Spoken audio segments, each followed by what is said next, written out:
മലയാള ജാലകത്തിലേക്ക് എല്ലാവർക്കും സ്വാഗതം. നമ്മുടെ ആക്ച്വലി ഗസ്റ്റ് ഇന്ന് അറൈവ് ചെയ്തിട്ടുണ്ട്. വിദ്യ ആണ് നമ്മുടെ ഇന്നത്തെ ഗസ്റ്റ്. ബിസ്മി നേരത്തെ പറഞ്ഞായിരുന്നല്ലോ, അമൃത ടി വിയിൽ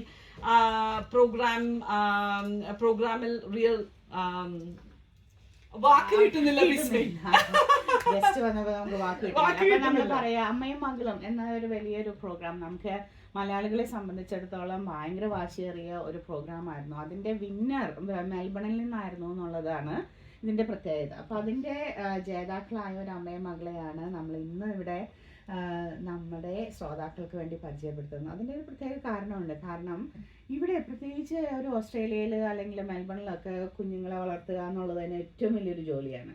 അങ്ങനെ ഒരു ജോലി ഉണ്ടായിരിക്കെ തന്നെ നിങ്ങൾ രണ്ടുപേരും കൂടെ സിങ്ക് ചെയ്ത് കുറേ സ്റ്റേജുകളിൽ കുറേ കാര്യങ്ങൾ കഴിഞ്ഞിട്ടാണ് നിങ്ങൾ ആ ഒരു അവിടെ എത്തിയത്. അപ്പോൾ ഈ ജോലിയും പഠിത്തവും ഒക്കെ കഴിഞ്ഞ് മെൽബണിൽ നിന്ന് നാട്ടിൽ പോയിട്ട് ഈ ഒരു സംഭവം എങ്ങനെ ചെയ്തു, അല്ലെങ്കിൽ എങ്ങനെ ഇത്രയും നന്നായി ചെയ്തുകൊണ്ടാണല്ലോ ഫസ്റ്റ് പ്രൈസ് കിട്ടുന്നത്. അപ്പോൾ അത്രയും കോമ്പറ്റീറ്റീവ് ആയിട്ടൊരു വേൾഡിൽ എങ്ങനെയാണ് നിങ്ങൾ സിങ്കിങ് ചെയ്തത്, എന്തൊക്കെയായിരുന്നു നിങ്ങളുടെ ചലഞ്ചസ്, എന്തായിരുന്നു റിയൽ കോമ്പറ്റീഷൻ, അങ്ങനത്തെ കാര്യങ്ങൾ അറിയാൻ ഞങ്ങൾക്ക് ഒത്തിരി ആഗ്രഹമുണ്ട്.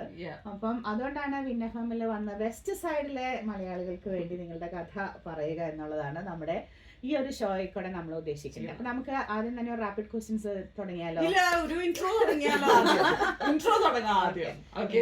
ആരാണ്, എവിടുന്നാ വന്നത്, നമുക്കൊരു ഇൻട്രോ ഇട്ട് തുടങ്ങി. അതായിരുന്നു റാപ്പിഡ്.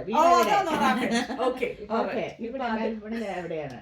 നമ്മൾ ക്ലൈഡ് നോർത്തിലാണ് താമസിക്കുന്നത്. ഫുൾ നെയിം പറയാമോ? വിദ്യ വിനു. ഭർത്താവിന്റെ പേര് പറയാമോ? ഭർത്താവിന്റെ പേര് വിനു. വിനു. ഓക്കെ. മോളുടെ പേര് പറയോ? ഓക്കെ. ഏത് ക്ലാസ്സിലാണ് പഠിക്കുന്നത്? ഏത് സ്കൂളിലാണ് പഠിക്കുന്നത്? ഹിൽ ക്രസ്റ്റ് പ്രൈമറി സ്കൂളിലാണ്. ഓക്കെ. എന്നായിരുന്നു ഈ ഷോയുടെ ഫൈനൽ നടന്നത്? ഡേറ്റ് ഓർമ്മയുണ്ടോ? ഓക്കെ. എന്നാണ് ടെലികാസ്റ്റ് ചെയ്തതെന്ന് ഓർമ്മയുണ്ടോ? Final day. ഓക്കെ, അമ്മയോട് ചോദിക്കാം. വിഷുവിന്റെ April 14th വിഷുവിനായിരുന്നു. ഈ വർഷം തന്നെയായിരുന്നു. Hot of the press. കാരണം ഇത് കഴിഞ്ഞ അടുത്ത ഇന്റർവ്യൂവിന് പോണ വഴിയാണ് നമ്മള് പിടിച്ചു. ഇന്റർവ്യൂ കൊണ്ട് നമ്മള് അപ്പൊ റാപ്പിഡ് റൗണ്ട് ഇവിടെ തീർന്നിരിക്കുകയാണ് റെനി. കാരണം എന്താ വെച്ചാൽ വളരെ ക്വിക്കായിട്ട്, പ്രത്യേകിച്ച് നമ്മൾ ഗസ്റ്റിനെ വരുമ്പോഴും മിക്കവാറും വെസ്റ്റ് സൈഡിലെ ആളുകളാണ് വരാറ്. അപ്പൊ നമ്മൾ ക്ലൈഡിൽ നിന്ന് നിങ്ങൾ ഇത്രയും ട്രാവൽ ചെയ്ത് വന്നു എന്ന് പറയുന്നതിന് നമുക്ക് സന്തോഷമുണ്ട്. കാരണം ഈ ഒരു സ്റ്റോറി നമ്മുടെ പാരൻസിനെ ഒന്ന് എന്താ പറയുക ഇളക്കി മറിക്കുക എന്നുള്ളതാണ് നമ്മുടെ ഒരു ഉദ്ദേശം. അപ്പൊ ഇനിയിപ്പോൾ അടുത്ത ചോദ്യത്തിലോട്ട് എന്ന് പറയുന്നത്, അപ്പം എങ്ങനെയാണ് ഈ ഒരു സംഭവത്തെ പറ്റി തിങ്ക് ചെയ്തത്, അല്ലെങ്കിൽ എന്താണ് നിങ്ങൾക്ക് ഈ ഒരു മത്സരത്തിലോട്ട് പോകാനുണ്ടായിരുന്ന ഇൻസ്പിറേഷൻ? ആദ്യം തന്നെ ഈ പ്രോഗ്രാം ആദ്യം തന്നെ താങ്ക് യു സോ മച്ച് നമ്മൾ ഇതിനകത്തേക്ക് ഇൻവൈറ്റ് ചെയ്തതിന്. ഈ പ്രോഗ്രാം ഫസ്റ്റ് നമുക്ക് വന്നത് തന്നെ സൂപ്പർ അമ്മയും മകളും എന്നൊരു ഷോ, അമ്മയും മകളും ആയിട്ടുള്ള ഒരു റിയാലിറ്റി ഷോ എന്ന് കണ്ടപ്പോൾ എനിക്ക് ഭയങ്കര ഇൻട്രസ്റ്റിംഗ് ആയിട്ട് തോന്നി. അപ്പൊ ഞാനും മോളും മുമ്പ് തന്നെ കുറെ റീൽസും കാര്യങ്ങളൊക്കെ ചെയ്തിട്ടുണ്ടായിരുന്നു. അപ്പം അത് കണ്ടിട്ട് കാണുമ്പോൾ അപ്പം എനിക്കത് ഭയങ്കര ഒരു ഇൻട്രസ്റ്റിംഗ് ആയിട്ട് തോന്നി ആ ഷോ. അപ്പം എനിക്കിപ്പോൾ എപ്പോഴും എൻ്റെ മോളുടെ കൂടെ ഒരു സ്റ്റേജ് സ്പെൻഡ് ചെയ്യുക എന്നുള്ളതായിരുന്നു ഏറ്റവും ഒരു വലിയ കാര്യമായിട്ട് എനിക്ക് തോന്നിയത്. ഇപ്പം എനിക്ക് ഇപ്പം എത്ര വർഷം കഴിഞ്ഞാലും എൻ്റെ ഒരു മെമ്മറിയിൽ കീപ്പ് ചെയ്യാൻ പറ്റുന്ന ഒരു 1 year ജേർണി തന്നെയായിരുന്നു അത് തന്നെയായിരുന്നു അമ്മ മകൾ തമ്മിലുള്ള ഒരു കോമ്പിനേഷനുള്ള ഒരു റിയാലിറ്റി ഷോ ആയതുകൊണ്ട് തന്നെയാണ് ഞാൻ പോയത് അതിനകത്ത്. 1 വർഷം സ്പെൻഡ് ചെയ്യേണ്ടി വന്നു എന്ന് പറഞ്ഞപ്പോഴാ കഥയൊന്ന് പറയാമോ? എങ്ങനെയാ തുടങ്ങിയത്? ഓഡീഷൻ എങ്ങനെയായിരുന്നു? അതെ, ഓൺലൈൻ ഓഡീഷൻ വഴിയായിരുന്നു നമ്മൾ പോയത്. ലാസ്റ്റ് ഇയർ ഏപ്രിലായിരുന്നു ഷോ സ്റ്റാർട്ട് ചെയ്തത്. അതായത് ലാസ്റ്റ് ഇയർ വിഷുവിൻ്റെ അന്നായിരുന്നു ഷോയുടെ ബിഗിനിങ്. അപ്പം ഇപ്പം ഫൈനൽസ് നടന്നതും അതെ ടെലികാസ്റ്റ് ചെയ്ത്. അപ്പൊ നിങ്ങൾ പോയി വന്നോണ്ടിരിക്കുവായിരുന്നോ അതോ അവിടെ സ്റ്റേ ചെയ്തോ? പോയി വന്നുകൊണ്ടിരിക്കുവായിരുന്നു ചെയ്തത്. കാരണം മോളിവിടെ പഠിക്കുന്നു, ഞാൻ ജോലി ചെയ്യുന്നുണ്ടായിരുന്നു. അപ്പം അതെല്ലാം കൂടെ നോക്കുമ്പോഴത്തേക്ക് പോയി വരിക എന്ന് തന്നെയായിരുന്നു ഒരു ഓപ്ഷൻ. അപ്പൊ എങ്ങനെയായിരുന്നു അതിന്റെ ഒരു ഇൻട്രോ? ഫസ്റ്റ് നിങ്ങൾ ഓൺലൈനിലായിരുന്നു ഓഡീഷൻ? അതെന്തായിരുന്നു ഓഡീഷൻ? ഓൺലൈൻ ഇപ്പം നമ്മുടെ കുറേ വീഡിയോസ് ഒക്കെ അയച്ചു കൊടുത്തിട്ടുണ്ടായിരുന്നു ഞാനും അവളും കൂടെ. അപ്പം നമ്മൾ കോവിഡ് ടൈം ആയിരുന്നല്ലോ, ശരിക്കും ഒരു ലൈഫ് ചേഞ്ചിങ് എല്ലാവർക്കും കുറേ ഇങ്ങനെ ഇതുപോലെ നമ്മുടെ സോഷ്യൽ മീഡിയ കുറേ ഇമ്പാക്ട് ചെയ്ത് നമുക്ക് അതുവഴി നമുക്ക് ഒരുപാട് നമ്മുടെ കഴിവുകളൊക്കെ പുറത്ത് ധരിക്കാൻ പറ്റുന്ന ഒരു പ്ലാറ്റ്ഫോം തന്നെയായിരുന്നു. അപ്പോൾ അതുവഴി നമ്മൾ ഒത്തിരി വീഡിയോസ് ഒക്കെ ചെയ്യുന്നു, അതൊക്കെ അയച്ചു കൊടുത്തിട്ടുണ്ടായിരുന്നു. പിന്നെ ഓൺലൈൻ ഓഡീഷൻ വഴി നമ്മളോട് നമുക്ക് എന്തൊക്കെ ചെയ്യാൻ പറ്റും, ഇങ്ങനെ ഒരു അമ്മ മകൾ കോമ്പിനേഷൻ എന്തൊക്കെ ചെയ്യാൻ പറ്റും എന്ന് പറഞ്ഞ് എന്നോടും അവളോടും ഒക്കെ സംസാരിച്ചു. അതിൻ്റെ ഭാഗമായിട്ടാണ് ഓക്കെ ഓക്കെ നിങ്ങൾ നിങ്ങൾക്ക് നാട്ടിൽ വന്നിട്ട് ആദ്യത്തെ ഷെഡ്യൂളിൽ നിങ്ങൾക്ക് ചെയ്ത് നോക്കാമെന്ന് പറഞ്ഞിട്ട് അത് അങ്ങനെയാണ് വന്നത്. ഫസ്റ്റ് ഓഡീഷൻ ചെയ്തപ്പോൾ എന്താ ഫീൽ ചെയ്ത് മോൾക്ക്? എന്താ ചെയ്തത്? അങ്ങനെ എന്തെങ്കിലും ഓർമ്മയുണ്ടോ? സതീഷ് സാർ ഫസ്റ്റ് മക്കളോട് സംസാരിച്ച ഓൺലൈൻ ഓഡീഷൻ ചെയ്തപ്പോഴത്തേക്ക് ഐ യു ഫീൽ നെർവസ് അതാണ് ചോദിച്ചത്. എനിക്ക് കുറച്ചൊക്കെ പേടിയായിരുന്നു, കുറച്ച് ഷൈ ആയിരുന്നു ഞാൻ. എന്താണെന്ന് എനിക്ക് ഒരുപാടൊന്നും അറിഞ്ഞുകൂടായിരുന്നു, മറ്റേ റിയാലിറ്റി ഷോ ഒരുപാട് എന്തൊക്കെ ആയിരുന്നു. അതുകൊണ്ട് ഫസ്റ്റ് ടൈം ആയിരുന്നപ്പോൾ എനിക്ക് നെർവസ്. ഇപ്പം അമ്മ പറയുന്നതാണോ കേട്ടോണ്ടിരുന്നത്? ആരാണ് അങ്ങനെ ചെയ്ത് ഹെൽപ്പ് ചെയ്തത്? ഇങ്ങനെ പറയൂ അത് പറയുന്നൊക്കെ അമ്മ തന്നെയായിരുന്നു. ഓക്കെ. അപ്പോൾ ഇത്രയും ഇതിൽ ചെയ്ത 1 വർഷത്തോളം ഒത്തിരി ഷോസ് ചെയ്തതിൽ ഏറ്റവും ഇൻട്രസ്റ്റിംഗ് കീപ്പ് ചെയ്യുന്ന ഒരു ഷോ അല്ലെങ്കിൽ ഒരു ആക്ടിവിറ്റി പറയാമോ? നിങ്ങൾ പല കാര്യങ്ങളും ചെയ്താണ്, ഡാൻസ്, പാട്ട്, അത് ഇതൊക്കെ. അപ്പോൾ അതിൽ I love this one that I did with my mom എന്ന് പറയുന്ന എന്തെങ്കിലും ഒരു പ്രോഗ്രാം സെഷൻ പറയാം. ഒരു റൗണ്ട്. ഏത് റൗണ്ടാണ് ഏറ്റവും ഇഷ്ടം, ഫേവറേറ്റ് റൗണ്ട്? അമ്മ റെട്രോ റൗണ്ട് ചെയ്തത്. അമ്മയും ഞാൻ ഒരുപാട് ഹാർഡ് വർക്ക് ചെയ്തിട്ടാണ് ചെയ്തത്. എനിക്കതിഷ്ടമായി. ഓക്കെ. ഹാർഡ് വർക്കിൻ്റെ ചെറിയൊരു എക്സാമ്പിൾ പറയാമോ? എന്ത് ഹാർഡ് വർക്ക് ആയിരുന്നു എന്നുള്ളത്? ആ ഡാൻസ് ചെയ്തപ്പോൾ അമ്മയുടെ കാല് ഒടിഞ്ഞിട്ടാണ് അമ്മ കളിച്ചത്. അതുകൊണ്ട് അത് അമ്മ സഹിച്ച് അമ്മ കളിച്ചു. പെയിൻ ഉണ്ടായിരുന്നെങ്കിലും ബ്രോക്കൺ ലെഗ് വെച്ചിട്ടാണ് അമ്മ റൗണ്ട്. ബിസ്മി, ഞാനൊരു ടൈം ഔട്ട് എടുക്കട്ടെ. സോ ഞാൻ ഈ അമ്മയും മകളും എന്നുള്ള ഈ പ്രോഗ്രാം ഞാൻ ബിസ്മി ആദ്യം പറഞ്ഞപ്പോഴാണ് മനസ്സിലായത്. അപ്പം നമ്മുടെ കുറെ ശ്രോതാക്കൾ കാണും ഹു ഡോണ്ട് അണ്ടർസ്റ്റാൻഡ് ഈ അമ്മയും എന്തോ what are you trying to achieve through the programme. So ഒന്നൊരു ഇച്ചിരി ഒരു ഡിസ്ക്രിപ്ഷൻ കൊടുക്കാൻ പറ്റുമോ? എന്തൊക്കെയാ നമ്മൾ ചെയ്യേണ്ടത്? Like what is the programme about? അതെ, ഇത് ഇപ്പൊ പറയുന്ന പേര് പോലെ തന്നെയാണ്. ഇതൊരു അമ്മ മകൾ ഷോ ആണ്. സൂപ്പർ അമ്മയും മകളും. അപ്പം നമുക്ക് പല വിധത്തിലുള്ള റൗണ്ട്സ് ഉണ്ടായിരുന്നു. ഈ മോള് പറഞ്ഞതുപോലെ comedy rounds, dance, skit, drama. So അവരോരോ കാറ്റഗറി തരുമോ ഓരോ റൗണ്ടിലും? അപ്പം ഈ റൗണ്ടിലൊക്കെ കോമഡി റൗണ്ട് ചെയ്യുമ്പോഴും ഇപ്പൊ എനിക്കും മോൾക്കും തമ്മിൽ വന്ന ഒരു ഡിഫറെന്റ് ഒരു ഇതെന്ന് പറയുന്നത്, ഒത്തിരി നേരം ഞാൻ അവളുമായിട്ട് സ്പെൻഡ് ചെയ്യുന്നു. നമുക്ക് ഏത് തീം എടുക്കണം, കോമഡി ചെയ്യുമ്പോഴും നമുക്ക് ആ ഒരു ബോണ്ടിങ് ഇല്ല. എനിക്കും ഞാൻ അവളും തമ്മിൽ കൂടുതൽ നേരം സ്പെൻഡ് ചെയ്യാനും സംസാരിക്കാനും പരസ്പരം അണ്ടർസ്റ്റാൻഡിങ്. ഇപ്പൊ തന്നെ ഇപ്പൊ അവർക്ക് ഒരു പാട്ട് ചോദിച്ചാൽ എനിക്ക് ഏതാണ് ഇഷ്ടമെന്ന് നമുക്ക് ഇപ്പൊ തന്നെ അറിയായിരിക്കും. കാരണം ഇത്രയും റൗണ്ട്സ് ഒക്കെ കിടക്കുമ്പോൾ എനിക്ക് എന്താണ് ചെയ്യാൻ പറ്റുന്നത്, അവർക്ക് എന്താണ് ചെയ്യാൻ പറ്റുന്നത്. ഇങ്ങനെ ചെയ്യുമ്പോൾ എനിക്ക് ഇങ്ങനെ കൂടെ അമ്മയെ സപ്പോർട്ട് ചെയ്യണം, അല്ലെങ്കിൽ അവളെ ഞാൻ ഈ വഴിക്ക് സപ്പോർട്ട് ചെയ്യണമെന്ന് നമുക്ക് മനസ്സിലാൻ പറ്റും. സോ ഒരു എത്ര റൗണ്ട്സ് വെച്ചാണ് ഈ പ്രോഗ്രാം യൂഷ്വലി നടക്കുന്നത്? ഒരു ഉദ്ദേശം? ഓക്കെ, ഇതൊരു റിയാലിറ്റി ഷോ ആണ്. 1 ഇയറിന്റെ റിയാലിറ്റി ഷോ ആയിരുന്നു. പല റൗണ്ട്സ് ഉണ്ടായിരുന്നു. 12 കണ്ടസ്റ്റൻസ് ആയിരുന്നു. 12 അമ്മയും മക്കളുമായിരുന്നു നമ്മുടെ പ്രോഗ്രാമിൽ ഉണ്ടായിരുന്നത്. അപ്പോൾ ഓരോ ഘട്ടത്തിലും എലിമിനേഷൻ റൗണ്ട് വന്ന് ഓരോരുത്തരും ഔട്ട് ആവുന്നുണ്ടായിരുന്നു. അപ്പോൾ ഫൈനൽസിൽ ലാസ്റ്റ് 5 കണ്ടസ്റ്റൻസ് ആയിരുന്നു ഉണ്ടായിരുന്നത്. അപ്പൊ അതനുസരിച്ചിട്ടായിരുന്നു റൗണ്ട്സും ഫൈനലിൽ പിന്നെ സെലക്ട് ആയത്. ഞാൻ ക്വസ്റ്റ്യൻ കട്ട് ചെയ്യുന്നതിന് മുമ്പ് ഇനി ഫേസ്ബുക്ക് ലൈവ് ആണോ പോകുന്നതെന്നാണ് നോക്കുന്നത്. ഞാൻ റെക്കോർഡിംഗ് ചെയ്യുന്നതേ ഉള്ളൂ. ഓക്കെ, അപ്പൊ നമുക്കൊന്ന് ഫേസ്ബുക്ക് ലൈവ് പോയാലോ? കാരണം എന്താ വെച്ചാല് നമ്മളെ കേട്ടുകൊണ്ടിരിക്കുന്ന കുറച്ച് ശ്രോതാക്കൾ പറഞ്ഞിരുന്നു അവര് ഫേസ്ബുക്ക് വഴിയാണ് നമ്മളെ കേൾക്കുന്നത്. അപ്പൊ എന്തായാലും നമുക്ക് ഫേസ്ബുക്ക് ലൈവിൽ പോകാം. ഇപ്പൊ ലൈവ് സ്റ്റാർട്ട് ചെയ്യുമ്പോൾ ഞാൻ ഒന്നും കൂടെ ഒന്ന് ഇൻട്രൊഡ്യൂസ് ചെയ്യാം. അപ്പം ആളുകൾക്ക് മനസ്സിലാകുക എന്താണ് നടക്കുന്നതെന്ന്. ഓക്കെ, അപ്പൊ നമ്മളിവിടെ ഇന്നത്തെ സ്റ്റുഡിയോയില് മലയാള ജാലകത്തില് നമ്മൾ ചെയ്യാൻ പോകുന്നത് വിദ്യയെ പറ്റി സംസാരിക്കുകയാണ്. വിദ്യയുടെ മകളെ പറ്റി സംസാരിക്കുകയാണ്. റെനി അവിടെ ഫേസ്ബുക്ക് റെഡിയാക്കിക്കൊണ്ടിരിക്കുകയാണ്. എനിക്ക് തോന്നുന്നത് നേരെ പിടിക്കേണ്ടി വരും. റെനി ജസ്റ്റ് ചിൽ ഗേൾ, ഓരോന്നും നടക്കുന്നേ ഉള്ളൂ.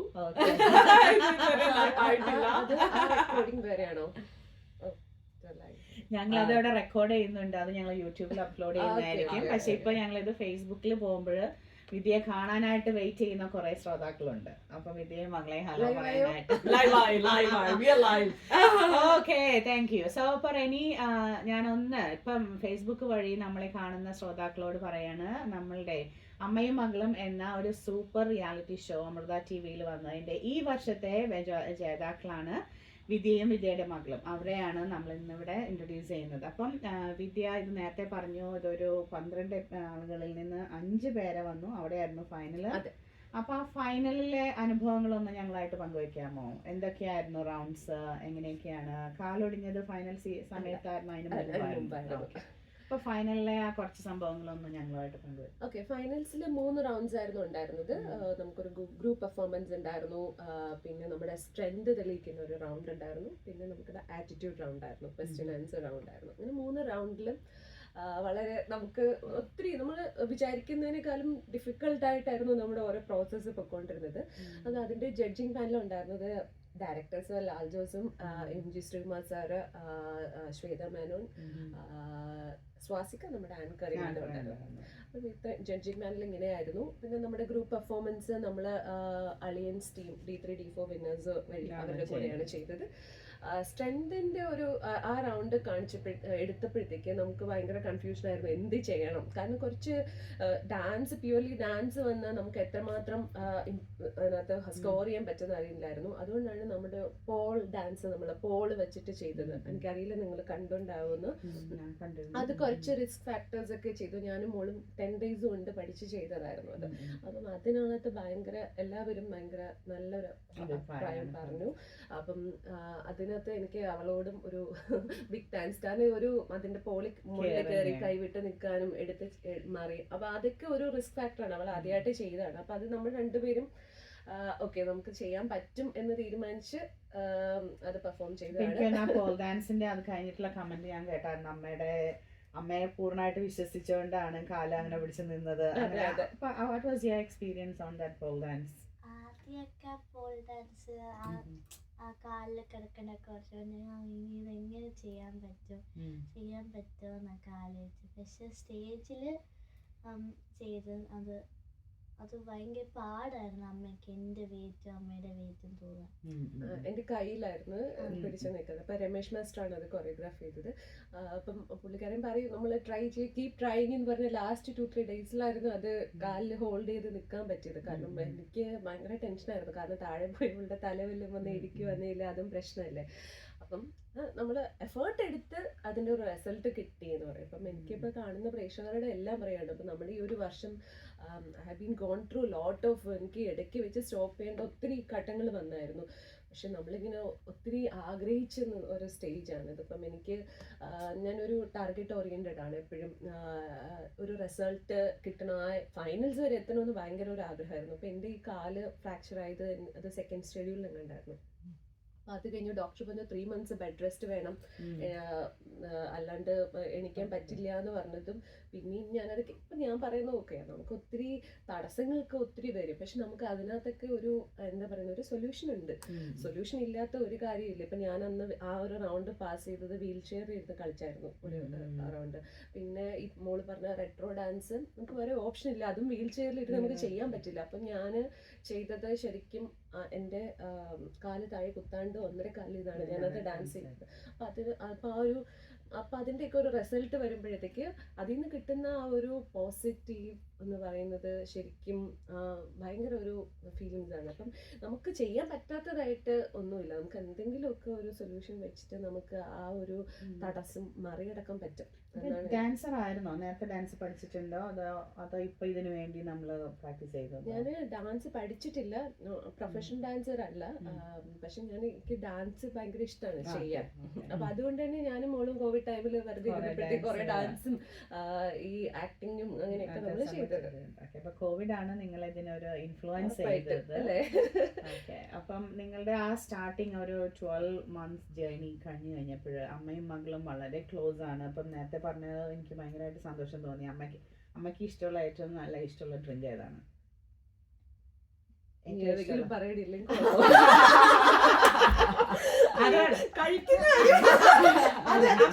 അമ്മയുടെ ഏറ്റവും ഇഷ്ടമുള്ള ഒരു പാട്ട് പറയും, അല്ലെങ്കിൽ ഇപ്പം നിങ്ങൾ ചെയ്ത ലാസ്റ്റ് 12 months അമ്മ ലവ്ഡ് ദിസ് സോങ് അങ്ങനെ പറയുന്ന ഏതെങ്കിലും ഒരു സോങ് ഉണ്ടോ? അതോ മമ്മന്റെ ഏറ്റവും ഇൻട്രസ്റ്റിംഗ് ആയിട്ട് മമ്മയ്ക്ക് ഇഷ്ടപ്പെട്ട മോള് ചെയ്ത ഒരു ഐറ്റം അങ്ങനെ പറയാനുണ്ടോ? ഞാൻ ചെയ്ത ഐറ്റം അമ്മയ്ക്ക് ശോഭനായിട്ട് ഞാൻ ചെയ്തു. ശോഭനയായിട്ട് ചെയ്തതായിട്ടാണ് എക്സ്പ്രഷൻ റൗണ്ട്. ഓക്കെ. അപ്പം എനിക്ക് ഈ ഒരു ജേർണിയിൽ കുറെ ഇഞ്ചുറീസ് പറ്റിയായിരുന്നു. എന്റെ കണ്ണിൽ ഒരു കമ്പ് കയറി കൊണ്ട് ഒരു ഷെഡ്യൂളിൽ ഫുൾ കണ്ണ് പോയായിരുന്നു. അപ്പം എനിക്ക് എക്സ്പ്രഷൻ റൗണ്ട് ഒന്നും എനിക്ക് ചെയ്യാൻ പറ്റുന്നുണ്ടായിരുന്നു. അപ്പം അത് ചെയ്തത് മോളാണ്. അപ്പം അവള് ശോഭനറ്റ് തേന്മാവിൻ കൊമ്പത്തില് ശോഭനയുടെ ആ ഒരു ആക്ടിംഗ് ആണ് ചെയ്തത്.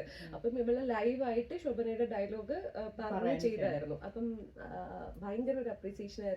ഫുൾ മാർക്സ് കിട്ടിയായിരുന്നു. പറയാൻ ട്രൈ ചെയ്യുന്നോ? ഇപ്പം ഓർമ്മയുണ്ടോ ശോഭനയുടെ ഡയലോഗ്? അത് കുറച്ച് ഉണ്ടായിരുന്നു അതിനകത്ത്. നീ ആരോട് ആ ഒരു സീക്വൻസ് ഒക്കെ ആയിരുന്നു ചെയ്തത്. അതൊക്കെ എങ്ങനെയാ അത് പഠിച്ചത്? അവര് നമ്മളെ ഹെൽപ്പ് ചെയ്യോ പഠിക്കാനായിട്ട്? അമ്മ നമ്മൾ തന്നെ ചെയ്യണം. അപ്പൊ ഈ റിയാലിറ്റി ഷോ എന്ന് പറഞ്ഞാൽ അവിടെ ആ സ്റ്റേജില് കാണിക്കുന്നതിന്റെ പിറകില് കുറെ ഹാർഡ് വർക്ക് ഉണ്ട് അല്ലേ? അപ്പൊ നിങ്ങൾക്ക് ഇപ്പൊ ഒരു ഷോ ചെയ്യണം, അപ്പം ഇന്ന ഷോയില് ഈ റൗണ്ടാന്ന് പറയുന്നത് എത്ര ദിവസം കിട്ടും ഏകദേശം അത് പഠിക്കാനും പ്രാക്ടീസ് ചെയ്യാനും ഒക്കെ ആയിട്ട്? ചില സമയത്ത് നേരത്തെ പറഞ്ഞിട്ടുണ്ടായിരുന്നാൽ പോലും നമ്മളിവിടെ ആയിരിക്കും. അപ്പൊ നമുക്ക് ഈ ഡാൻസ് കൊറിയോഗ്രാഫി ഒക്കെ നാട്ടിൽ പോയി ചെയ്യപ്പെടും. അപ്പൊ നമ്മളിപ്പം എല്ലാം ചെയ്തത് ഒരു 2 weeks ടൈമിലായിരുന്നു എല്ലാം. അപ്പൊ നിങ്ങൾ അവിടെ ചെല്ലും, എന്നിട്ട് ആളുകളെ അറേഞ്ച് ചെയ്യും. അപ്പൊ നിങ്ങൾ തന്നെ കൊറിയോഗ്രാഫേഴ്സിനെയൊക്കെ അറേഞ്ച് ചെയ്യണം അല്ലേ? അപ്പം അതിന്റെ കോസ്റ്റ് വൈസും നിങ്ങൾ തന്നെ എല്ലാം ചെയ്യണം. അതുകൊണ്ടാണ്. അപ്പം കോസ്റ്റ്യൂംസ് അവര് നമുക്ക് കിട്ടുമോ? അതോ നമുക്ക് പ്രോപ്പർട്ടി ലിസ്റ്റ് കൊടുത്താൽ പ്രോപ്പർട്ടീസ് പ്രൊവൈഡ് ചെയ്യുമായിരുന്നു. പക്ഷെ കോസ്റ്റ്യൂംസും കൊറിയോഗ്രാഫ് അതെല്ലാം നമ്മൾ തന്നെയാണ്. നമ്മളിപ്പോ ഒരു റിയാലിറ്റി ഷോ എന്ന് പറഞ്ഞാൽ ഇറ്റ്സ് എക്സ്പെൻസീവ് അല്ലേ എന്ന് പറയാലോ. നിങ്ങൾ അവിടെ ചെല്ലുമ്പോൾ നിങ്ങളുടെ അക്കോമഡേഷൻ അവരൊക്കെ TV ആണോ ചെയ്യുന്നത്? അവർ അക്കോമഡേഷൻ, കാരണം ഇതിപ്പം ട്രിവാൻഡ്രത്തായിരുന്നു. എന്റെ വീട് അവിടെയാണ്. അതുകൊണ്ട് എനിക്ക് അക്കോമഡേഷൻ പ്രൊവൈഡ് ചെയ്യേണ്ട ആവശ്യം ഉണ്ടായിരുന്നില്ല. ഞാൻ വീട്ടിൽ തന്നെയായിരുന്നു. അതർവൈസ് വേറെ ആണെങ്കിൽ അക്കോമഡേഷൻ ഒക്കെ അവര് ആ പ്രോഗ്രാമിന്റെ 2-3 ഡേയ്സിന്റെ അക്കോമഡേഷൻ അവർ പ്രൊവൈഡ് ചെയ്തിട്ടുണ്ടായിരുന്നു. പക്ഷെ എനിക്കത് ആവശ്യമുണ്ടായില്ല. പക്ഷെ നിങ്ങളുടെ റെക്കോർഡിംഗ് പല സമയത്തായിരിക്കുമല്ലോ. അപ്പൊ നിങ്ങൾ ഫുൾ അവിടെ അവൈലബിൾ ആയിരിക്കണം. 3 days ഒക്കെ ആയിരിക്കും. ആ 3 days ഫുള്ളും നമ്മള് വീട്ടിൽ പോയിട്ട് വരും. കുഴപ്പമില്ല. ഇതിൽ ഏറ്റവും ഇപ്പം വീണു അല്ലെങ്കിൽ കാലോടിഞ്ഞു കണ്ണിന് പ്രശ്നങ്ങൾ വന്നു അതല്ലാതെ ഏറ്റവും ചലഞ്ചിങ് ആയിട്ട് തോന്നിയ ഒരു സംഭവം എന്തായിരിക്കും? റെനി ക്വസ്റ്റ്യൻസ് ചോദിക്കാൻ എനിക്ക് ഏറ്റവും ചലഞ്ചിങ് ആയിട്ടും ഡിസിഷൻ മേക്കിങ്ങിനും ഒത്തിരി കഷ്ടപ്പെട്ട ജോലി റിസൈൻ ചെയ്യുന്നതായിരുന്നു. എനിക്ക് ഇപ്പം 1 year ജേർണിയാണ്. അപ്പം 6 months വരെ ഞാൻ രണ്ടും കൂടെ മാനേജ് ചെയ്തു. അത് കഴിഞ്ഞ് എനിക്ക് ലീവ് കിട്ടിയില്ല. അപ്പം എനിക്കൊരു ഇവിടെ എന്താണ് ജോലി ചെയ്തോണ്ടിരുന്നത്? ഞാൻ ഇ-കൊമേഴ്സിലായിരുന്നു. സിഗ്മ ഹെൽത്ത് കെയറിന്റെ IT-യുടെ അവരുടെ ഇ-കൊമേഴ്സിലായിരുന്നു വർക്ക് ചെയ്തിരുന്നത്. ഇപ്പം ജോലി കളഞ്ഞാണ് ഇതിന് വേണ്ടിയിട്ട് പോയത്. പക്ഷെ അത് സ്റ്റിൽ അതൊരു വർത്താന്ന് തന്നെയല്ലേ തോന്നുന്നത്? ആ സമയത്ത് അതാ ഞാൻ എനിക്ക് ഏറ്റവും കൂടുതൽ ചലഞ്ചിങ് ആയിരുന്നു. കാരണം ആരോട് ചോദിച്ചാലും ജോലി റിസൈൻ ചെയ്യാൻ പറയുന്നില്ല. ഈ ഒരു പ്രോഗ്രാമിന് വേണ്ടി ജോലി റിസൈൻ ചെയ്ത് പോകുന്നത് അത് എൻ്റെ ഒരു ഡിസിഷൻ തന്നെയായിരുന്നു. ഞാൻ തന്നെ ഏറ്റവും ഒരു ഡിസിഷൻ എടുത്ത് പോയതായിരുന്നു. പിന്നെ അതിന് വിനു സപ്പോർട്ട് ചെയ്തു. ഹസ്ബൻഡ് നിന്റെ ഡിസിഷനാണ്, നീ എടുക്കുക, അങ്ങനെ തന്നെ പറഞ്ഞു. അപ്പം അവരുടെ അഭിപ്രായം ചോദിക്കുമ്പം അങ്ങനെ ജോലി ഇപ്പൊ ഇതിപ്പോ എൻ്റെ ഒരു ആഗ്രഹമാണ് ഈ ഒരു ഡാൻസിന് ഇങ്ങനെ ഒരു ഫ്ലോർ എന്നൊക്കെ പറയുന്നത്. അപ്പം എനിക്ക് അതെല്ലാം എൻ്റെ ഗ്രാഫ് അതിന്റെ എല്ലാം മേലെ നിന്നു. സോ അങ്ങനെ ഒരു ഹാർഡ് ഡിസിഷൻ എടുത്തു. ജോലി കിട്ടിയതായിരുന്നു എനിക്ക് ഏറ്റവും ചലഞ്ചിങ് ആയിട്ട് തോന്നിയത്. ഓക്കെ. ഒരു ജോലി കളഞ്ഞിട്ടാണ് റെനി നമുക്കൊക്കെ ചിന്തിക്കാൻ പോലും പറ്റത്തില്ല ഇങ്ങനെ ഒരു സംഭവം എടുക്കാന്നുള്ളത്. ഇനി അടുത്ത റെനിയുടെ ഞാൻ ചോദിക്കാൻ വന്നത്, മോളും ഷീ സ്റ്റഡിങ്, സോ അവളും ഭയങ്കര ഇൻവോൾവ് ആയിരുന്നു ഇതിൻ്റെ അകത്ത്. How much did it effect her education, her classes? അത് ദാറ്റ് വുഡ് ഹവ് ബീൻ, അവർക്ക് ഇത് തിരിച്ചു വന്നു കഴിഞ്ഞിട്ട് cope up with studies also ഒത്തിരി പ്രയാസമായിരുന്നായിരിക്കും. So how did that work out? എന്നാലും നമ്മുടെ ഇവിടുത്തെ ഒരു പ്രത്യേകതയാണല്ലോ, സ്കൂൾസ് അത്രയും സപ്പോർട്ട് ചെയ്യുന്നുണ്ടായിരുന്നു ഇങ്ങനെയുള്ള പോകാൻ. ഇങ്ങനെ ആർട്സ് പരമായിട്ട് അവർ ഒത്തിരി എന്റർടൈൻമെന്റ് ചെയ്യുമായിരുന്നു. പോകുന്നതിനൊന്നും ഒരു തടസ്സം ഉണ്ടായിരുന്നില്ല. എനിക്ക് തോന്നുന്നു ഒരു വർഷം ഒരു മാക്സിമം 3 മാസമാണ് സ്കൂളിൽ പോയാലായി, അത്രേ ഉണ്ടായിരുന്നുള്ളൂ. പക്ഷെ നമ്മളിടയ്ക്ക് ഹസ്ബൻഡ് ആണെങ്കിൽ ഇടയ്ക്ക് കുറച്ച് ഇങ്ങനെ പേപ്പേഴ്സ് ഇങ്ങനെ കൊടുത്തിട്ട് അവളെ വർക്ക് ചെയ്യിപ്പിക്കുന്നുണ്ടായിരുന്നു. അവളുടെ ആ ഒരു റിസൾട്ട് വന്നപ്പം ഷീ ഈസ് ആക്ച്വലി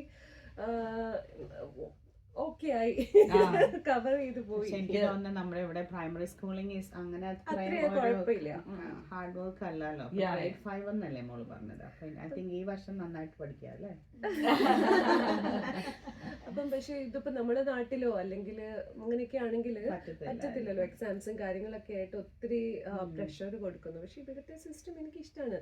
അപ്പം കാര്യങ്ങൾ അറിയാമെന്ന് ചോദിച്ചാൽ ഷീനോ, അപ്പൊ പിന്നെ നമുക്ക് അത്രയും അറിയേണ്ട കാര്യമില്ല എന്ന് തോന്നി. Yeah, I think that's a little bit of an inspiration, kochu pillarku. Like, you know, even if you want to get involved in other things, there's ways in which you can actually do both. So, അത് ശരിക്കും ഒരു inspiration ആണ്. Well done on you. Really. So വേറെ കുറെ ഇപ്പൊ ഈ അമ്മമാരുടെ എല്ലാ കുട്ടികളെയും കണ്ടില്ലായിരുന്നോ? അപ്പൊ അവരുടെ ഏജ് വെച്ച് നോക്കുമ്പോൾ സെയിം ഏജ് ആയിരുന്നോ അതോ ഡിഫറെന്റ് ഏജസ് ആയിരുന്നോ? വേദികയുടെ പ്രായത്തിലുള്ള 2-3 കുഞ്ഞുങ്ങളുണ്ടായിരുന്നു. പിന്നെ ഫൈനൽസ് വന്നപ്പം വേദുവായിരുന്നു യങ്ങസ്റ്റ്. ഞാൻ എൻ്റെ വീഡിയോസിൽ കണ്ടത് എനിക്ക് തോന്നുന്നു ശോഭനയുടെ വേഷിട്ടിട്ട് ഒരു പച്ചയും ഓറഞ്ചും അങ്ങനത്തെ എന്തോ അത് ഞാൻ ഓർക്കുന്നുണ്ട്. കാരണം ശ്വേതാജി പറഞ്ഞത് എങ്ങനെയായിരുന്നു, വേറൊരു വേർഷൻ നമുക്ക് ശോഭനയുടെ വേറൊരു വേർഷൻ, ഒരു ക്യൂട്ട് വേർഷൻ ആയിരുന്നു അത്. അവള് നന്നായിട്ട് അത് ബൈ ഹാർട്ട് ചെയ്ത് പറഞ്ഞു. സീരിയസ് ആയിട്ട് ഇനിയിപ്പോ ഡാൻസിങ് ആക്ടിങ്ങിലോട്ട് പോകാൻ താല്പര്യമുണ്ടോ? ഡാൻസ് ഇവിടെ പഠിക്കുന്നുണ്ടോ? ഇവിടെ എവിടെയാ പഠിക്കുന്നേ? ക്ലാസിക്കൽ ഡാൻസ് പഠിക്കുന്നുണ്ടോ? പഠിക്കുന്നുണ്ട്. സതീഷ് സാറിന്റെ അടുത്ത്. ഓക്കെ നല്ലതായിരിക്കും. കാരണം ആദ്യം ശാന്തി രാജേന്ദ്രൻ മാഡം ചെയ്തോണ്ടിരുന്നത്. ഇപ്പം നമ്മള് ഫ്ലൈറ്റിലേക്ക് മാറിയപ്പം ആദ്യം മൗണ്ട് വെർലിയിലായിരുന്നു. അപ്പൊ അത് എളുപ്പമാണ് കുറച്ചുകൂടെ സതീഷ് സാറിന്റെ ക്ലാസ്സിലോട്ട് പോകാനായിട്ട്. അപ്പം എന്തായാലും വലിയൊരു കലാകാരിയെയാണ് അമ്മ വളർത്തിയെടുക്കുന്നത് അല്ലേ? അപ്പം വലുതാകുമ്പോ എന്താവണം അങ്ങനെ ആഗ്രഹം എന്തെങ്കിലും ഉണ്ടോ? ഇപ്പൊ ഓൾറെഡി പ്ലാൻ ചെയ്തിട്ടുണ്ടോ അതോ? നോക്കാല്ലേ പോകുന്ന പോലെ. പക്ഷെ ഇത് ചെയ്ത് കഴിഞ്ഞപ്പം എന്തൊക്കെയാ like what's inspiring you? Like you know എന്തോ ചെയ്യണോന്നുള്ളതാ മനസ്സിലിപ്പം ആലോചിക്കുന്നത്? എനിക്ക് ആക്ടിങ് ചെയ്യണമെന്ന് എനിക്കുണ്ട്. ഡാൻസിങ് എനിക്ക് ഇഷ്ടമാണ്. പിന്നെ പിന്നെ ഫസ്റ്റ് ആയി കഴിഞ്ഞപ്പോൾ നാട്ടിലൊക്കെ ഭയങ്കര ഹൈപ്പല്ലേ, ആളുകളൊക്കെ വന്ന് ഹലോ കൺഗ്രാറ്റ്സ് ഒക്കെ പറഞ്ഞു. അപ്പൊ എന്ത് തോന്നി ആ ഒരു ഫസ്റ്റ് കിട്ടി എന്ന് പറഞ്ഞപ്പോഴാണ്? അപ്പൊക്കെ എനിക്ക് വിശ്വാസമില്ലെന്ന് വെച്ചാൽ ഓ എനിക്ക് ഫസ്റ്റ് കിട്ടിയെന്ന് ഞാൻ അങ്ങനെ വിചാരിച്ചില്ല. പിന്നെ ഇപ്പൊ നമ്മളിപ്പം ഒന്ന് ഡൈജസ്റ്റ് ചെയ്തു. നമ്മളിപ്പം ഫൈനൽസിലും നമ്മൾ രണ്ടുപേരും പറഞ്ഞുകൊണ്ടിരുന്നത് നമുക്ക് നന്നായിട്ട് പെർഫോം ചെയ്യണം, എല്ലാവരും ഇറങ്ങുമ്പോഴത്തേക്കും നല്ല പെർഫോമൻസ് ആണെന്ന് പറയിക്കണമെന്ന് ഭയങ്കര ആഗ്രഹം ഉണ്ടായിരുന്നു. പിന്നെ നമുക്ക് ആ 10 days നമ്മൾ ഒത്തിരി ഹാർഡ് വർക്ക് ചെയ്തായിരുന്നു. അത് സംഭവത്തിന് ആ ഗ്രൂപ്പ് പെർഫോമൻസ് ആണെങ്കിലും ഒത്തിരി ഫാസ്റ്റ് ബീറ്റ് ആയിരുന്നു. അപ്പം നമുക്ക് രണ്ടുപേർക്കും സ്റ്റാമിനയൊക്കെ കിട്ടാൻ വേണ്ടി നമ്മൾ ബീച്ചിലൊക്കെ ആയിരുന്നു പ്രാക്ടീസ് ചെയ്തത്. അത് കഴിഞ്ഞ് പോൾ ഡാൻസ്. പക്ഷെ ശരിക്കും ആ ലൈഫ് ഞാൻ മിസ് ചെയ്യുന്നു. ആ ഒരു നമുക്കൊരു ടാർഗറ്റ് ഉണ്ടല്ലോ, അത് നമുക്ക് അത് അച്ചീവ് ചെയ്യുന്നുള്ളൂ. ഇത് കഴിഞ്ഞു കഴിഞ്ഞപ്പോഴത്തേക്ക് നെക്സ്റ്റ് ഇനി എന്താണ് അങ്ങനെ നമ്മൾ നോക്കി നിൽക്കുക. നമ്മുടെ അടുത്ത ചോദ്യം എന്താണ് നിങ്ങളുടെ അടുത്ത പ്ലാൻ? അല്ല ഇപ്പൊ ഈ ഷോയിലൂടെ നമുക്ക് ഇപ്പൊ ഒരു പോസിറ്റീവ് കിട്ടി. ഇപ്പം ജയിച്ചാലും ഇല്ലെങ്കിലും നമ്മൾ അത്രയും ഒരു വർഷത്തെ ജേർണി അല്ലേ. ഇപ്പം അതിനകത്തുള്ള എല്ലാവരും അതിന്റെ എഫേർട്ട് എടുത്തിട്ടുണ്ട്.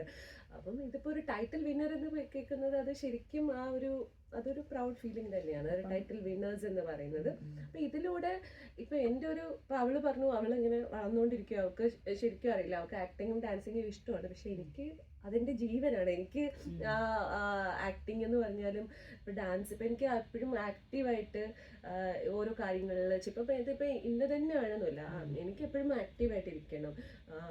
അപ്പം ആക്ടിങ്ങൊക്കെ എനിക്ക് ഭയങ്കര ഇഷ്ടമാണ്. ഇപ്പോൾ ഒരു നല്ലൊരു മൂവി ചെയ്യണം, ഒരു ക്യാരക്ടർ അതിനകത്ത് ചെയ്യണം എന്നൊക്കെ ഒരുപാട് ആഗ്രഹമുണ്ട്. അപ്പം അത് ശരിക്കും ഒരു സ്റ്റെപ്പിംഗ് സ്റ്റോൺ ആണ്. കാരണം നാട്ടിലൊക്കെ എന്ന് പറയുന്നത് ഇതൊരു വർഷം നിങ്ങളെ ആൾക്കാർ കണ്ടോണ്ടിരിക്കുമല്ലേ. അപ്പൊ നിങ്ങളിപ്പോ നാട്ടിലൊക്കെ നടന്നാൽ തന്നെ ആൾക്കാർക്ക് മനസ്സിലാവും അല്ലേ? അങ്ങനെ ഫുള്ളായിട്ട് ഇതിപ്പോ ഒരു എന്താ പറയാ അമൃത ടിവിയിലായിരുന്നു ഷോ. നമ്മുടെ കുറെ നമ്മുടെ എല്ലാ റൗണ്ട്സും നമ്മളായിട്ടല്ല ചെയ്തിരിക്കുന്നത്. ഞാൻ എപ്പോഴും വേറെ ആളിപ്പോ എൻ്റെ ഒരു ഫേസ് ഫുള്ളായിട്ട് എല്ലാ റൗണ്ട്സിലും ഞാൻ കൊടുത്തിട്ടില്ല. എന്നാലും ഇത് നമ്മുടെ ഒരു ഫസ്റ്റ് പ്ലാറ്റ്ഫോം ആയിരുന്നു. എൻ്റെ ഒരു ഫസ്റ്റ് ഒരു അച്ചീവ്മെൻ്റ് ആണ് ഇത്. ഫസ്റ്റ് അച്ചീവ്മെൻ്റ് ആണ് എൻ്റെ ജീവിതത്തിൽ ഇങ്ങനെ ഒരു നല്ലത്. ഇപ്പം എനിക്ക് പണ്ടൊക്കെ എനിക്ക് ഇങ്ങനെ പോകണമെന്നും ആഗ്രഹമൊക്കെ ഉണ്ട്, ഡാൻസ് പഠിക്കണമെന്ന് അങ്ങനെയൊക്കെ. പക്ഷെ എപ്പോഴും നമ്മുടെ ആ ഒരു രീതി എന്ന് പറയുന്നത് വേറെയായിരുന്നു. അപ്പം എനിക്ക് ഇങ്ങനെയൊക്കെ ഒരു അവസരം ഇപ്പോഴാണ് കിട്ടുന്നത്. അപ്പം അതിനകത്ത് ഒരു റിസൾട്ട് കിട്ടിയതിപ്പം ഭയങ്കര സന്തോഷം. എനിക്ക് നിങ്ങളുടെ ആ ഒരു family support, first of all വിനുവിന്റെ സപ്പോർട്ട്, പിന്നെ നാട്ടിലെ നിങ്ങളുടെ ഫാമിലിയുടെ സപ്പോർട്ട്, പിന്നെ അതുമാതിരി നിങ്ങളെ ഹെൽപ്പ് ചെയ്ത ഒത്തിരി ആളുകളുണ്ടാവും. ഡാൻസ് പ്രാക്ടീസ്, കൊറിയോഗ്രാഫേഴ്സ്, അല്ലെങ്കിൽ തീം സെറ്റിംഗ്, ഡ്രസ്സിങ്, അങ്ങനെ ഒരു വലിയൊരു ആൾക്കാർ ഇതിന്റെ പിറകിലുണ്ട്. അപ്പൊ ഈ ഒരു ഇറ്റ്സ് എ ലൈം ലൈറ്റ് അല്ലേ? കാരണം അതിലോട്ടുള്ള ഒരു എൻട്രി തന്നെ, ഒരു വിന്നർ ടൈറ്റിൽ കിട്ടിയിട്ടാകുമ്പോൾ നിങ്ങൾ ചെയ്യേണ്ടത് അടുത്ത ഒരു സംഭവം ആ ഒരു ഇതിൽ തന്നെ നിങ്ങൾക്ക് കണ്ടിന്യൂ ചെയ്യാനായിട്ട് പോസിബിലിറ്റീസ് ഉണ്ട്. പക്ഷെ ഇപ്പൊ ജോലി ഇപ്പം ഇല്ല, അപ്പൊ അതിലോട്ടാണ് കോൺസെൻട്രേറ്റ് ചെയ്യണമെന്നുണ്ടെങ്കിലും നമുക്ക് എളുപ്പമായിരിക്കും അല്ലേ? അപ്പൊ ഇവിടെ നിന്നിട്ട് നമുക്ക് ഇവിടെയുള്ള അമ്മമാരെയും കുഞ്ഞുങ്ങളെയും പ്രോത്സാഹിപ്പിക്കാൻ നിങ്ങൾക്ക് എന്തെങ്കിലും ചെയ്യാൻ പ്ലാൻ ഉണ്ടോ? ഉറപ്പായിട്ടും ഞാനിങ്ങനെ നമ്മളിങ്ങനെ ഒത്തിരി ഇങ്ങനെ ഞാനിങ്ങനെ സംസാരിക്കുമായിരുന്നു. ഇപ്പൊ എന്നെ പോലെ കുറെ അമ്മമാർ ഇതേ കണക്ക് ഒരുപാട് ആഗ്രഹമുള്ളവരൊക്കെ ഉണ്ടാവുമല്ലോ. അപ്പൊ ഇതുപോലെയൊക്കെ ഒരു കോമ്പറ്റീഷൻ നമുക്ക് ഇവിടെയും ചെറിയ ചെറിയ കുഞ്ഞു കുഞ്ഞു മത്സരങ്ങൾ അവരുടെ കഴിവ് തെളിയിക്കാനുള്ള അതൊക്കെ നമ്മളിപ്പോ അങ്ങനെ ഇനിഷ്യേറ്റീവ് എടുക്കുന്നുണ്ട്. അപ്പം ഈ ഓണത്തിനോ അങ്ങനെ എന്തെങ്കിലുമൊക്കെ നമുക്ക് കുറച്ച് പ്രോഗ്രാംസും അമ്മയും മക്കളും ചേരുന്ന ഒരു പ്രോഗ്രാം ഉണ്ടാവും. ഇപ്പൊ എനിക്ക് ഇത് യാത്ര ചെയ്ത് അങ്ങ് നാട്ടിൽ പോയിട്ടാണ് നമ്മൾ ചെയ്തത്. പക്ഷെ ഇവിടെ തന്നെ നമുക്ക് ഓരോ അവസരം ഉണ്ടെങ്കിൽ ഐ തിങ്ക് എല്ലാവരും പ്ലാറ്റ്ഫോം ഉണ്ടാക്കുക എന്നുള്ളതാണ്. ഇപ്പൊ നിങ്ങൾക്ക് ഓൾമോസ്റ്റ് ഇതിന്റെ ഐഡിയ എന്താണെന്ന് മനസ്സിലായി. അപ്പം അത് നമുക്ക് ആ ഒരു പല രീതിയിൽ ഇവിടെ നിങ്ങൾക്ക് ചെയ്യാനായിട്ട് പറ്റുമല്ലോ. അപ്പൊ എനിക്ക് തോന്നുന്നു അതായിരിക്കും ഇപ്പോഴത്തെ നമ്മളുടെ ഒരു ആളുകൾക്ക് ഏറ്റവും നന്നായിട്ട് കൊടുക്കാൻ പറ്റുന്ന ഒരു സംഭവം. അപ്പൊ നമ്മുടെ മനസ്സിൽ അതിന്റെ ഒരു ആഗ്രഹം ഉണ്ടെങ്കിൽ നമ്മൾ ഈ സമയത്തിന് നമുക്ക് കിട്ടുന്ന ഓപ്പർച്യൂണിറ്റി ഒന്നും മിസ് ചെയ്യരുത്. നമ്മൾ ആ ഒരു ഓപ്പർച്യൂണിറ്റി കിട്ടിയാൽ അത് മാക്സിമം യൂസ് ചെയ്യുക. അപ്പൊ പലരും നമ്മുടെ ചുറ്റുമുള്ളവരുടെ എല്ലാ സപ്പോർട്ടും കിട്ടി അവർ ഗ്രീൻ ഫ്ലാഗ് കാണിച്ചിട്ട് പോകാൻ നിന്നാൽ എനിക്ക് തോന്നില്ല അത് നമുക്ക് ഒരു കാര്യവും നടക്കത്തില്ല. നമുക്ക് നമ്മുടെ ഒരു ഇഷ്ടത്തിന് നമുക്ക് അത്രയും സ്ട്രോങ് ആയിരിക്കണം നമ്മളെ കാര്യം. നമ്മളൊരു ഡിസിഷൻ എടുത്താൽ അങ്ങനെ ഒരു സ്ട്രോങ് ഡിസിഷൻ എടുത്തത് കൊണ്ട് മാത്രമാണ് നിങ്ങളുടെ മുമ്പിൽ ഞാനും എൻ്റെ കുഞ്ഞും ഇവിടെ ഇരിക്കുന്നത്. ഇപ്പോൾ എല്ലാവർക്കും ഓരോരുത്തർക്കും ഓരോ ഇതായിരിക്കും അല്ലെ അച്ചീവ്മെന്റ്. പക്ഷെ നമുക്ക് ഈ കിട്ടിയത് എന്തായാലും നമുക്കതൊരു വലിയൊരു അച്ചീവ്മെന്റ് ആയിട്ട് നമ്മൾ കാണുന്നു. അപ്പം യൂസ് ചെയ്യുക ഓപ്പർച്യൂണിറ്റീസ്. സമയം നമ്മളെ ഒന്നും വെയിറ്റ് ചെയ്ത് വെക്കത്തില്ല. കിട്ടുന്ന അവസരങ്ങൾ മാക്സിമം യൂസ് ചെയ്യാതേ ഉള്ളൂ. അതൊരു നല്ല മെസ്സേജ് ആണ് വിദ്യ. ബിക്കോസ് നമ്മള് എപ്പോഴും ഡ്രീം ചെയ്യും ഓരോ കാര്യങ്ങൾ, പക്ഷെ നമ്മൾ റിസ്ക് ടേക്കേഴ്സ് അല്ല. നമ്മൾ ഒരിക്കലും നമ്മൾ ആ റിസ്ക് എടുക്കത്തില്ല. ആൻഡ് നമ്മൾ എപ്പോഴും മറ്റുള്ളവരുടെ ഒരു അക്നോളജ്മെന്റ്, മറ്റുള്ളവരുടെ ഒരു ചെയ്തോളൂ എന്നുള്ള എൻകറേജ്മെന്റിന് വേണ്ടി വെയിറ്റ് ചെയ്യും. ഇൻസ്റ്റെഡ് ഓഫ് ദാറ്റ് നമ്മൾ നമ്മുടെ ഹാർട്ടിനെ ബിലീവ് ചെയ്തിട്ട് നമ്മുടെ കഴിവുകളെ നമ്മൾ ഇച്ചിരി ഒന്ന് പ്രോത്സാഹിപ്പിച്ച് നമ്മൾ തന്നെ ഒരു സ്റ്റാൻഡ് എടുത്ത് ആ റിസ്ക് എടുക്കണമെന്നുള്ളതാണ് കീ മെസ്സേജ് നമ്മുടെ പറയാനുള്ളത്. സോ കുട്ട, വേദിക എന്തോ പറയുന്നു, like what are your learnings, like from ഇത് ചെയ്ത് കഴിഞ്ഞപ്പോഴത്തേന് what are some of the things that you think have become easy for you? Stage freight കുറച്ച് കുറഞ്ഞ്. ആദ്യമൊക്കെ വന്നപ്പോൾ എനിക്ക് ഭയങ്കര പേടിയായിരുന്നു സ്റ്റേജിലൊക്കെ പെർഫോം ചെയ്യാൻ. പിന്നെ കുറച്ചുകൂടെ ഡാൻസിങ്ങും ആക്ടിങ്ങും കുറച്ച് പുതിയ സാധനങ്ങളൊക്കെ പഠിച്ചു. ഓക്കെ. ഈ സ്റ്റേജ് ഫ്രൈറ്റ് എന്ന് പറയുന്നത് എല്ലാവർക്കും ഉള്ളതാ. ഇപ്പം എനിക്ക് തന്നെ ഇപ്പം സ്റ്റേജിലോട്ട് വിടുകയാണെങ്കിൽ എനിക്ക് തന്നെ സ്റ്റേജ് ഫ്രൈറ്റ് ഉണ്ട്. സോ ഈ സ്റ്റേജ് ഫ്രൈറ്റ് ഓവർകം ചെയ്തു എന്ന് പറഞ്ഞപ്പം എന്തെങ്കിലും ട്രിക്സ് ഉണ്ടോ ഈ കൊച്ചു പിള്ളേർക്ക് പറഞ്ഞു കൊടുക്കാൻ, നമ്മുടെ കേൾക്കുന്ന കുട്ടികൾക്ക് പറഞ്ഞു കൊടുക്കാൻ എന്തെങ്കിലും ട്രിക്സ് ഉണ്ടോ സ്റ്റേജ് ഫ്രൈറ്റിനെ ഒന്ന് ബാറ്റിൽ ചെയ്യാൻ? അങ്ങനെയില്ല. പറഞ്ഞു വേദുവിന് എങ്ങനെയാണ് ഇപ്പം വേദുവിന് ആദ്യം പേടിയായിരുന്നു സ്റ്റേജിൽ പെർഫോം ചെയ്യാൻ. ഫസ്റ്റ് ഫ്യൂ പെർഫോമൻസിന് ഓൾറെഡി കമന്റ് അങ്ങനെ തന്നെയുണ്ട്. അപ്പൊ വേദുവിന് എങ്ങനെയായിരുന്നു ഹൗ യു ഓവർകം ദാറ്റ്? ആരെയും നോക്കാതെ അങ്ങ് ചെയ്താൽ മതി. അത് ബെസ്റ്റ്, ട്രൈ യുവർ ബെസ്റ്റ് അങ്ങ് ചെയ്താൽ മതി. അത് കഴിയുമ്പോൾ പ്രൗഡ് തോന്നും. ഒരുപാട് സന്തോഷം. സോ നമ്മൾ നമ്മുടേതായ കഴിവിൽ തന്നെ വിശ്വസിച്ച് നമ്മൾ ചെയ്യുന്നത് നമ്മുടെ അങ്ങ് ബെസ്റ്റിൽ അങ്ങ് ചെയ്യുക എന്നുള്ളതാ. ആൾക്കാരെ ഒന്നും നോക്കാതെ അവിടെ ആരുണ്ട് അങ്ങനെയൊന്നും ആലോചിക്കാതെ നമ്മുടേതായ കഴിവിനെ നമ്മൾ ബിലീവ് ചെയ്ത് അങ്ങ് ചെയ്യുക എന്നുള്ള it's A really great message, awesome message. So ഇനി എന്താ നമ്മള് സ്കൂളിലൊക്കെ തിരിച്ചു വന്നപ്പം ഇതിനെപ്പറ്റി എന്തെങ്കിലും സ്കൂൾ അക്നോളജ് ചെയ്തോ ഈ അച്ചീവ്മെന്റിനെ? അവർക്ക് ഓൾറെഡി അറിയായിരുന്നു ഞാൻ പോയെന്ന്. പിന്നെ ഞാൻ വന്നപ്പോ എല്ലാരും ക്ലാപ്പ് ചെയ്ത് പിന്നെ കുറെ വീഡിയോസ് കാണിച്ച് അങ്ങനെ. ആണോ? Okay, how did you feel about that? എനിക്ക് ഒരുപാട് സന്തോഷമായിരുന്നു. Because not everyone will എപ്പോഴും ഇങ്ങനെ കാണിക്കുമല്ലോ. അപ്പോൾ സ്കൂൾ ഇങ്ങനെ കാണിക്കുമ്പോൾ എനിക്ക് ഭയങ്കര ഹാപ്പിയാണ്. സോ ഇപ്പം വേദികയുടെ സ്റ്റോറി, ഇപ്പം നമ്മുടെ സ്കൂള് പറയാ വാട്ട് ഇസ് യുവർ സ്റ്റോറി എന്ന് വെച്ചാല് സ്കൂളിന് വേണ്ടി ചെയ്തതിൽ വാട്ട് ഇസ് യുവർ സ്റ്റോറി എന്ന് ചോദിക്കുകയാണെങ്കിൽ വേദിക വാട്ട് ഇസ് യുവർ സ്റ്റോറി? നമ്മളിപ്പം like how do you kind of talk about your achievement? അങ്ങനെ ഞാൻ ഇച്ചിരി പ്രയാസമുള്ള ക്വസ്റ്റ്യൻ ആയല്ലേ, സോ നമുക്കെന്നാ അതിനെ സ്കിപ്പ് ചെയ്ത് പോവാം. പക്ഷെ ഇച്ചിരി ആലോചിക്കേണ്ട ഒരു കാര്യമാണ്. ബിക്കോസ് നമ്മള് മറ്റുള്ളവരെ ഇൻസ്പയർ ചെയ്യാൻ തക്കവണ്ണം നമ്മളിങ്ങനെ പോകുമ്പം you need to have a story of കുറച്ച് values that you learn from the thing, some stories about how you can if you want to be able to do this, then you can do this and this. I went through all of this. അങ്ങനത്തെ എന്തെങ്കിലും ഒരു story ഉണ്ടെങ്കിൽ അത് നമുക്ക് വേദിക പോലുള്ള പിള്ളേരെ നമുക്ക് കുറച്ചുകൂടെ ഒന്ന് ഇൻസ്പയർ ചെയ്യാൻ പറ്റും. പക്ഷെ സോറി ഞാൻ ആ സ്പോട്ടിലിട്ട് എനിക്കിപ്പോ അതിന് ഒരു ഇതെന്ന് പറഞ്ഞാല് അപ്പം വേദിക പോലെ കുറെ കുഞ്ഞുങ്ങളുണ്ടാവും. ഇവൾക്ക് എന്ത് ചെയ്യാൻ പറ്റുന്നുള്ളത് എനിക്കറിയാം. ഇൻ ഫ്രണ്ട് ഓഫ് മീ അവള് ഭയങ്കര ഓപ്പൺ ആണ്. പക്ഷേ ചിലപ്പോൾ ഒരു ഓഡിയൻസിന്റെ ഫ്രണ്ടിൽ വരുമ്പം അവളുടെ ഒരു ക്യാരക്ടർ ആണെങ്കിൽ she think too much. Okay, ഞാൻ ഇങ്ങനെ ചെയ്താല് ഓപ്പോസിറ്റ് ഇരിക്കുന്ന ആൾ എങ്ങനെയായിരിക്കും, അവർക്കത് ഇഷ്ടാവൂലേ? She think too much in the first few കുറെ ചിന്തിക്കുമായിരുന്നു. അപ്പൊ എനിക്കത് മനസ്സിലാവുന്നുണ്ടായിരുന്നു. അപ്പൊ ഞാനിങ്ങനെ അവളോട് പറയുന്നുണ്ട്, നമ്മളിപ്പോൾ എന്ത് ചെയ്യുന്നുണ്ട് എന്നുള്ളത് നമ്മൾ കോൺഫിഡൻ്റ് ആയിട്ട് ചെയ്താൽ അതിന്റെ റിസൾട്ട് അവിടെ കിട്ടും. അപ്പൊ ഇവളിങ്ങനെ നെർവസ് ആവുമ്പോഴൊക്കെ ഫസ്റ്റ് ഫ്യൂ കമന്റ്സ് ഒക്കെ അവളുടെ ശ്വേതാജി എന്നെ പറയുന്നുണ്ടായിരുന്നു, വേദിക യു ആർ നെർവസ്, നിങ്ങൾ കുറച്ച് ഇംപ്രൂവ് ആവണേ എന്ന് പറയുന്നുണ്ടായിരുന്നു. അപ്പൊ ഞാനിങ്ങനെ അവളുടെ ഇങ്ങനെ പറയുന്നു, ഓക്കെ, നമുക്ക് കിട്ടുന്ന ഒരു കമന്റ് ഒരു പോസിറ്റീവ് കമന്റ് ആയിരിക്കണം. നമുക്ക് അതിനകത്തുനിന്ന് ഒരു ഓക്കെ എനിക്കത് കിട്ടിയെന്ന് പറയുമ്പോൾ നമുക്ക് കൂടുതൽ ഇമ്പ്രൂവ് ചെയ്യാൻ പറ്റും. അപ്പൊ പിന്നുള്ള ഓരോ റൗണ്ട്സിലും അവർക്ക് ഇമ്പ്രൂവ്മെന്റ്സ് ആയിരുന്നു ഉണ്ടായിക്കൊണ്ടിരുന്നത്. അപ്പൊ എന്റെ ഒരു ഗ്രാഫ് ഇങ്ങനെ പോകുന്നുണ്ടെങ്കിൽ അവർക്ക് നല്ലൊരു ഇമ്പ്രൂവ്മെന്റ് ആണ്.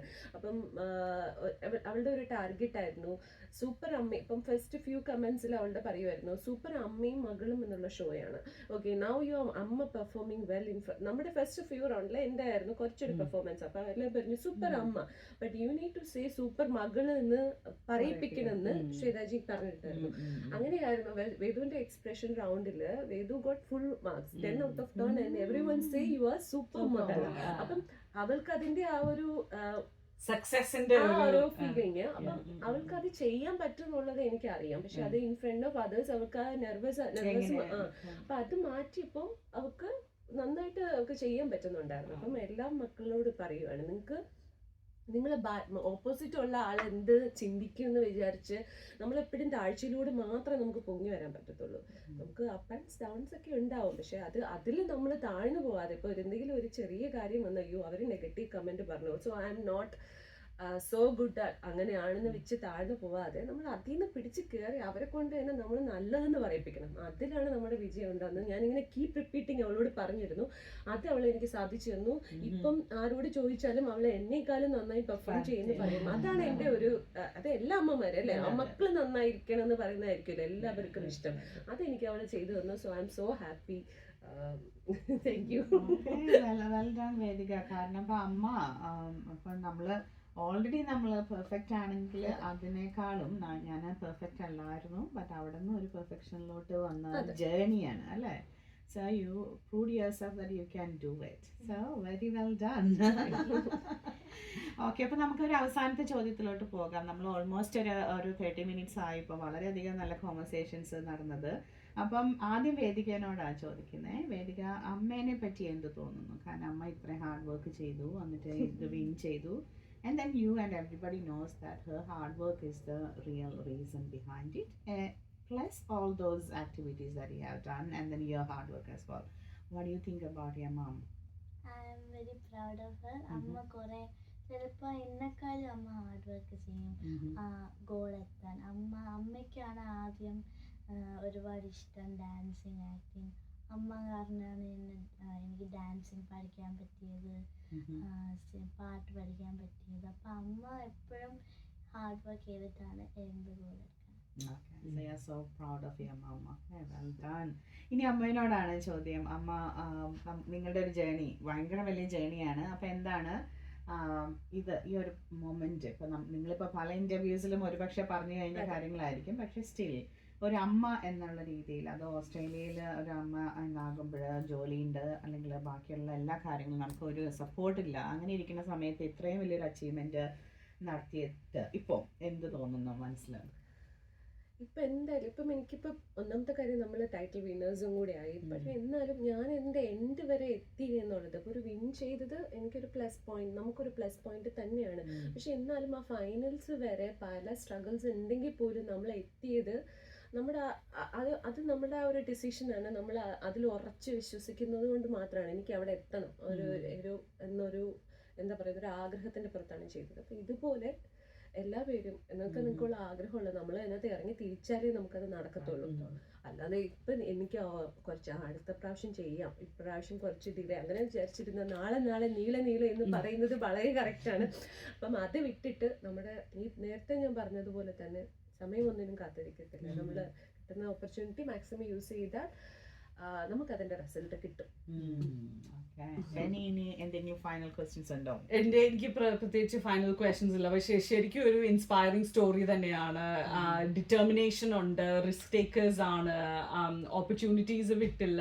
സോ അങ്ങനത്തെ കുറച്ച് കീ മെസ്സേജസ് ആണ് എനിക്ക് കിട്ടിയിട്ടുള്ളത്. So thank you so much Vedika and Vidya for just coming here. നമ്മുടെ ഈ ശ്രോതാക്കളെ ഒന്ന് ഇൻസ്പയർ ചെയ്യുന്നതിന്, ബിക്കോസ് യുനോ എല്ലാവർക്കും ഉണ്ട്, എവ്രി വൺ ഹാസ് എന്തെങ്കിലും ഒരു ടാലന്റ് എല്ലാവർക്കും ഉണ്ട്. പക്ഷേ ആ ടാലന്റിനെ നമ്മൾ പെർസ്യൂ ചെയ്യാൻ നമ്മൾ എപ്പോഴും എക്സ്ക്യൂസസ് കണ്ടുപിടിക്കും. ലൈക്ക് യുനോ നമുക്ക് പഠിക്കാൻ ഒത്തിരി ഉണ്ട്, ജോലി ഒത്തിരി ഉണ്ട്, പിള്ളേരെ നോക്കണം, കുക്ക് ചെയ്യാനുണ്ട്, ക്ലീൻ ചെയ്യാനുണ്ട്, അങ്ങനെ ഒത്തിരി എക്സ്ക്യൂസസ് നമ്മൾ കണ്ടുപിടിക്കും. സോ നിങ്ങളുടെ രണ്ടുപേരുടെയും ഈ സ്റ്റോറി കണ്ടതിൽ എനിക്ക് ഒത്തിരി സന്തോഷമുണ്ട്. ബിക്കോസ് വൺ തിങ്, ഇറ്റ്സ് നിങ്ങളുടെ രണ്ടുപേരുടെയും ബോണ്ട് വളരെ സ്ട്രോങ് ആയിട്ടുണ്ട്. ദി അമ്മ മകള് relationship is just really awesome. എനിക്കും 2 ഗേൾസ് ആണ്. സോ നമ്മളെപ്പോഴും ഇങ്ങനെ ആലോചിക്കും, like you know we have to build that relationship. So നിങ്ങൾ അങ്ങോട്ടും ഇങ്ങോട്ടും മനസ്സിലാക്കിയ നിങ്ങളുടെ ആ bond firstly has been really അത് ശരിക്കും സോളിഡിഫൈ ആയി. അതിൻ്റെ കൂടെ തന്നെ നിങ്ങൾ രണ്ടുപേരും അച്ചീവ് ചെയ്ത് is like something great. Like നമ്മൾ we ourselves are very proud of what you achieved. നമ്മൾ മെൽബണിന്ന് ഇങ്ങനത്തെ സ്റ്റാർസ് ഉണ്ട്, ഇങ്ങനത്തെ കഴിവുകൾ ഉണ്ടെന്നുള്ളത് it is just awesome. So നിങ്ങളുടെ ഇൻസ്പിറേഷണൽ സ്റ്റോറീസ് ഇനിയും ഒത്തിരി ആൾക്കാരെ ഇൻസ്പയർ ചെയ്യട്ടെ to bring out their talent. Like you know instead of നമ്മൾ കുറേ നെഗറ്റിവിറ്റിയും ഒത്തിരി വേൾഡ് വാർസ് ആൻഡ് യുനോ അങ്ങനത്തെ കുറേ നടക്കുന്ന സമയത്ത് ഇങ്ങനത്തെ കുറേ ഇൻസ്പയറിങ് സ്റ്റോറീസ് നമ്മൾ കാണുമ്പം ഒത്തിരി ചെയ്യാനുണ്ട് ഈ വേൾഡിൽ എന്നുള്ള ഒരു ഫീലിംഗ് കിട്ടുന്നുണ്ട്. സോ ട്രൂലി ഗ്രേറ്റ്ഫുൾ ഫോർ ഈ ഷോയിന് വന്നിട്ട് ഞങ്ങളെ ഇങ്ങനെ ഈ സ്റ്റോറിയുമായിട്ട് ഇൻസ്പയർ ചെയ്ത് കുറച്ചുകൂടെ go and live life എന്നുള്ള ഒരു ആറ്റിറ്റ്യൂഡിൽ കൊണ്ടുവന്നതിന്. So thank you so much for coming to the studio. Thank you so much both of you. നമുക്ക് ഇങ്ങനെ ഒരു അവസരം നമുക്ക് പറയാനുള്ളത് കിട്ടിയ ഒരു അവസരം. Thank you so much. You have done us a favor. Thank you.